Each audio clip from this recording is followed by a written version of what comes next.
Now welcome to another edition of News from Naboo with Thor's lightning takes. Not much news in this. This is more of an opinions piece. I thought there was a bunch of new Skeleton Crew images out there. I mean, There last time we talked for like are. 2 hours about 4 images because 2 hours, huh? Because you made stories about them. I did make stories. I did. Yes, there are some new images from Empire Magazine.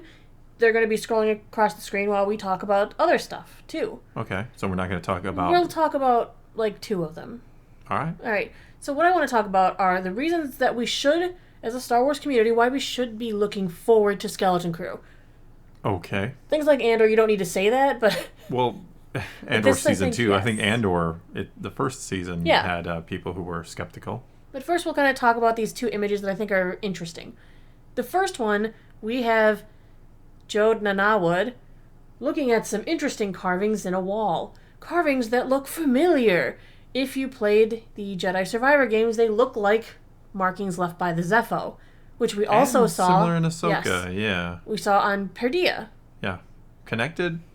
Are the Zepho from another galaxy? Well, the fact that he's What are actually we, looking at the carvings means maybe they'll say something about them. That would, yeah, you got a good point there because he's like pointing at them and probably speaking about them, I would assume. Also almost looks like, and I'm not 100% sure on my species and stuff for Star Wars, but is that like a Bothan with him?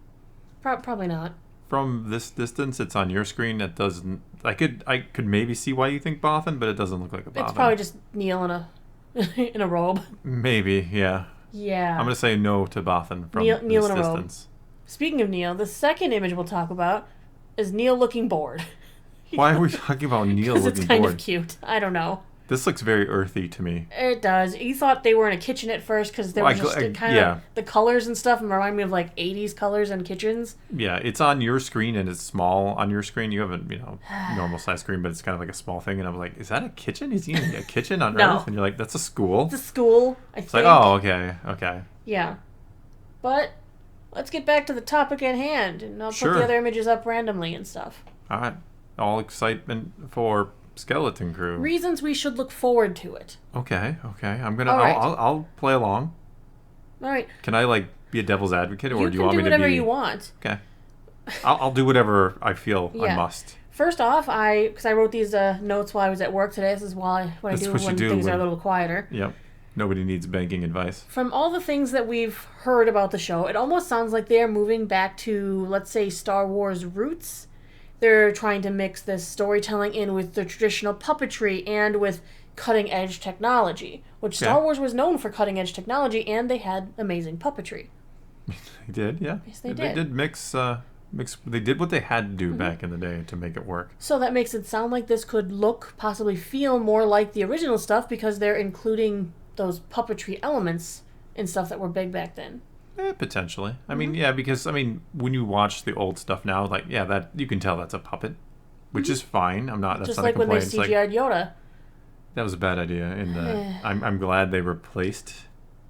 It's the opposite. I'm glad they replaced Puppet Yoda in the prequels Because they with didn't CGI. do a very nice puppet Yoda. No, he and the looked CG terrible. Yoda, I think they could have done better with that too, but whatever. Yeah, Mm-hmm. but no, Puppet Yoda in Episode 1 looked funny.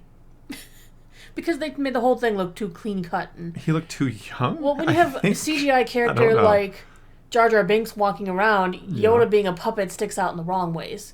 They needed to do it like a practical effects Jar Jar maybe, That which nowadays would they be- can do. We see plenty of, good work with prosthetics and animatronics that they could do practical effects for this. for Jar Jar Binks. Yeah, I think nowadays He's they not could. going to do all the weird antics, and it would. He I could don't know probably how good actually that. do some of them because they'd mix in some CGI elements to it that would make it all smooth. Yeah, they'd have to because like the ears wouldn't flop the right way, and just the way he kind of walks would be. I mean, I'm sure all Mm-hmm. Yeah. that best could pull that off to some degree, but Think he's of very. even K2 in Yeah, but in that's Rogue One. That's also a lot of CGI. Yeah, but the CGI looks so realistic. Like they did a really good job with it. Sure. It didn't look as animated as it did back in the No, day. yeah. Well, they spend more monies on the movie Mm. or the movies to make them look more realistic than they do on the. Unless you're the Acolyte, they just spend a lot of money on in general on that one. All right. Well, back to the Yeah. topic here. And this Skeleton Crew might be a great way to bring a family together and share Star Wars with your kids, because kids like watching kids in shows. Do they or do they like watching? I think so. I YouTube think, Kids is like full of kids watching kids. Yeah, you're right. Kids like to watch other kids. Look, there's like scientific studies that kids will like to watch other kids even play with toys and stuff. Yeah, it's funny. It makes it instantly relatable because younger crowds, they don't have the emotional stuff that adults do. Because as an adult, I can relate to characters that aren't my gender, my race, my height, my Your age, yeah. because emotionally I can resonate with characters. Younger kids haven't built those experiences to relate to things quite the same. So relating to another child, because look, you're a child like me. That's how they relate. So this might be a really nice way to bring, a family. This is supposed to be like a family show. You bring the family together. We're heading towards the Christmas holidays. When you want to do things as a family, let's all watch Skeleton Crew together. And this could be a great way to bring your kid into Star Wars. Well, I certainly think that's the intent of the show, is to capture younger viewers. And not that I have the statistics in front of me, but I don't think Star Wars has been very successful with the younger crowd here in the Disney era. Certainly not when compared to the prequels and the OT. So I agree that's the intent of the show. To go to your previous point, I agree kids do relate to kids, but I think I kind of talked about this in a video on my channel the other day about how, someone in the comments actually said, a couple of people in the comments talked about how when they were younger, they didn't want to relate to kids so much, they related or wanted to be Luke Skywalker or Han Solo. So because he's a great hero. Yeah, yes. all I'm saying is I agree with your point that like kids don't understand what it means to have the responsibilities of an adult, so it's hard to relate to adult characters sometimes, but they still want to be that heroic figure. Well, and Luke started out with the innocence of a child. Going out. No, think of it. He was in a clean state. I grew up at a farm, and I work hard. Very intentionally so. He started out as more of a blank slate character, so a kid can come in as on that angle. As simplistic as possible, so you can put yourself right in his shoes. I don't know if a lot of kids were like, I'm going to be Han Solo. I'm going to be a scoundrel. A lot of kids dastardly. did. As someone who remembers running around the playground pretending to be Luke, there were a lot of Han Solos on that playground, too. My kindergarten years, it was Ninja Turtles. That's what everyone played. No, we all played Star Wars on the playground. All right, let's move on to my next point. Story problems probably aren't going to be canon breaking, I don't think. I don't think they're going to break canon a lot in this. Because don't I don't think so, because they're taking a planet we've probably never heard of, kids we've probably never heard of, and putting them out in the universe somewhere we've probably never heard of. No, I agree. It's not going to be like a canon breaking thing unless they do something stupid. Yes, so you get to shut your brain off and maybe just enjoy a show, because you're not going to be sitting there going, well, that breaks canon. When would I have ever done anything like that? Well, it's not like The Acolyte where they're deliberately like, hey, that's Kiani-Mundi. Why? Why? just so you can go, isn't he the guy who talks about the Sith being extinct for a millennium? So I'm just saying. That's antagonistic. I really feel like including him was antagonistic. Universe, they can really throw things out that are new, and new things don't generally. Dave went to a whole different galaxy. He can do whatever he wants over there, I suppose. He has all the powers. Yeah, he does. But no, I agree. I highly doubt we're going to be sitting here in 2 months like, oh my god, the show's just ripping apart the canon. No, it's probably just fine. Other things are some of the things they base this on, what they compare it to. They talk about Amblin. They talk about Goonies. If this is supposed to be an homage to things of that nature, homage to E.T. or the Goonies, that could be really fun. Those are great movies from my childhood. If they can do justice and give you that feel, that's a success. No, I think the plan is, if you're an adult now, if you're in your 40s, 50s, whatever it might be, you're like, oh yeah, Goonies, E.T., I love that stuff when I was a kid. And if they can, so you wanna watch it, but you're like, oh, I have my kid, maybe he'll enjoy the same kind of thing I liked when I was young. As you were talking about before with the family experience, it's a thing to bond over and to share a memory with your children, and then by extension, you lure them into Star Wars, or so Disney and Lucasfilm hopes. Yes. Another thing that I wrote down as a reason to look forward to is because they're doing Star Wars Pirates. And generally, the Star Wars Pirates we have been introduced to have been pretty colorful and quirky and overall kind of fun. Well, come on, even our other pirate captain, Captain Swamp Thing. Captain Pizza the Hut. He still reminds me of Pizza the Hut. I know. I know he has a name, but I'm forever calling him Captain Swamp Thing because it's funnier. But yeah, Captain Swamp Thing, he was still kind of colorful, quirky. We just didn't get enough of him to understand, other than to make fun of him. But we've already got, Captain Brutus, who's one of the wolf creatures from way back in... Sure, yeah. We're bringing Vane back. What if they bring in Hondo? Why not?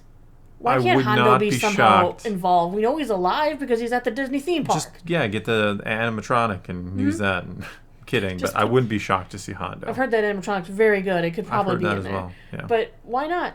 It sounds like I'm really hoping that this could be a really fun family show. This is one you'll want to get together and you'll want to watch with people. I not to sound pessimistic because I'm not, but like I'm not like having these hopes of this being like this profound Star Wars story. Like, oh my god, no, this isn't going to change the history of Star Wars. No, I'm not expecting like all kinds of cool little lore nuggets.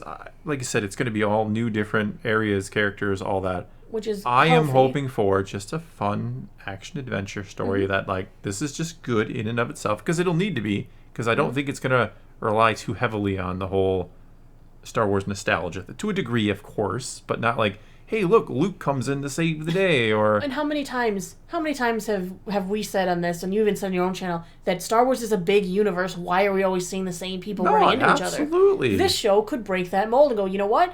Here you go. Here's a group of people, and if they come across one person, I'd be like, okay, but... Yeah, it shouldn't be a tour of the who's who of the Star Wars galaxy. They should... I mean, we talked about Hondo. He would be the one character I'm like, okay, you ran into Hondo. He's... The rival pirate gang is run by Han. Whatever, fine. I could almost see a little, like, they're at school and they're studying a speech of the past or something, and they've got, like, a recording of Leia with the rebellion, or a recording of a speech when the Empire was destroyed, and there's There's the Palps? new... There's Mon Mothma giving, like, her first okay. speech, over the new founding of the New Republic. I could see something like that, and if that's a cameo, that's fine. No, I that's fine. That's not... Yeah, that's flavor more than anything else. It's going, that would make sense. Look, they're in school. They're studying a recording of how their new republic was formed. Yeah, depending on what kind of opening crawl the show may or may not have, it gives you a little bit of context. Because if you go into this thing blind, you might have no idea when and where it takes place. And if you see Mon Mothma giving a speech about the fall of the Empire at the Battle of Endor, Jakku, however that all works, that would give you so we're after that... Or maybe a few years after that, maybe something else. So, yeah. The problem would come in if all of a sudden you're like, well, there's Grogu and Mando, and, oh, look, there's Greef Karga. Oh, look over there. There's Sabine. Yeah.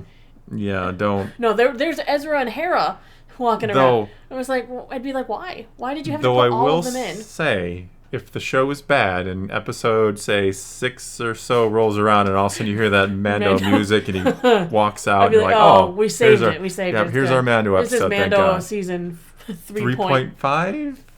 The prelude to the movie? I guess. Thanks, Mando. You're always looking out for us. All right, wrap this up. I have talked about Skeleton Crew for a long time. Look, I don't want... I'm going to build their hype train for them. No, I want to be hyped. It's just that, like I said, I don't think it's going to be like this amazing Star Wars thing is my... I don't know if it's the biggest issue, but I don't anticipate this is going to just be really cool Star Wars. I think it's going to be potentially a good show, and maybe it will be really cool Star Wars because it's just different Star Wars. I don't know. Right. I'm not being pessimistic. I'm trying to go into this even keel where I'm not expecting the worst. I'm not expecting the best. Just bring it on. Let's see what it is, and let's hope it's good. Right. Well, that is going to be all we got for you this time. Now it is your turn. Take to the comments below. Tell us what you think of Skeleton Crew. Are you excited? Are you not so excited? What do you think it's going to be? Whatever the case may be, leave a comment below. Let's talk some Star Wars. And until next time, thanks for watching.